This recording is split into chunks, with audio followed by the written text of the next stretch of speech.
Before the opening bell, U.S. indices closing lower on Wednesday as the Federal Reserve raised the federal funds rate to a range of 2.25% to 2.5% as expected. Shares in semiconductors and semiconductor equipment, transportation and tech hardware and equipment sectors, they all ended lower. The Federal Reserve raising the federal funds rate to a range of 2.25% to 2.5% as widely expected. However, Fed officials' median forecasts imply that there will be 2 more rate increases in 2019, down from 3 times estimated in September. Meanwhile, 2019 GDP growth forecast lowered to 2.3% from 2.5%, and inflation forecast cut to 1.9% from 2%. Chairman Jerome Powell adding that inflation remains below 2% target, which gives the FOMC room to be patient. All this while decliners ahead of advancers, 88% of S&P 500 constituents trading lower yesterday. Now, after the markets closed, Celanese will replace Express Scripts in the S&P 500, effective prior to the open of trading on December 24th.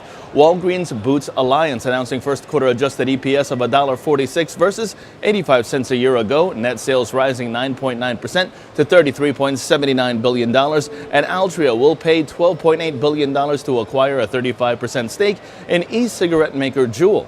The deal values Juul at roughly $38 billion.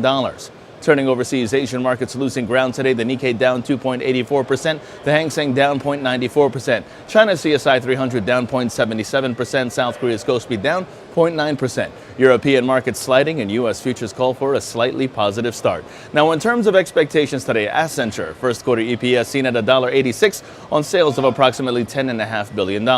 Carnival fourth quarter EPS seen at 70 cents on sales of approximately $4.4 billion, while Conagra Foods second quarter EPS seen at 56 cents. Nike second quarter EPS seen at 46 cents on sales of approximately $9.2 billion. Now, on the economic docket, 8:30 in the morning, we have the December Philadelphia Fed Business Outlook. We also have both initial and continuing jobless claims figures at the same time. Now, the S&P 500, that's under pressure. The Nasdaq sees its key resistance at 63.90. And speaking of the markets, the Dow Jones has 22,700 expected. That's also in focus as the relative strength index is mixed to bearish. Short positions below 23,440 are favored, with targets at 22,945 and 22,700 in extension.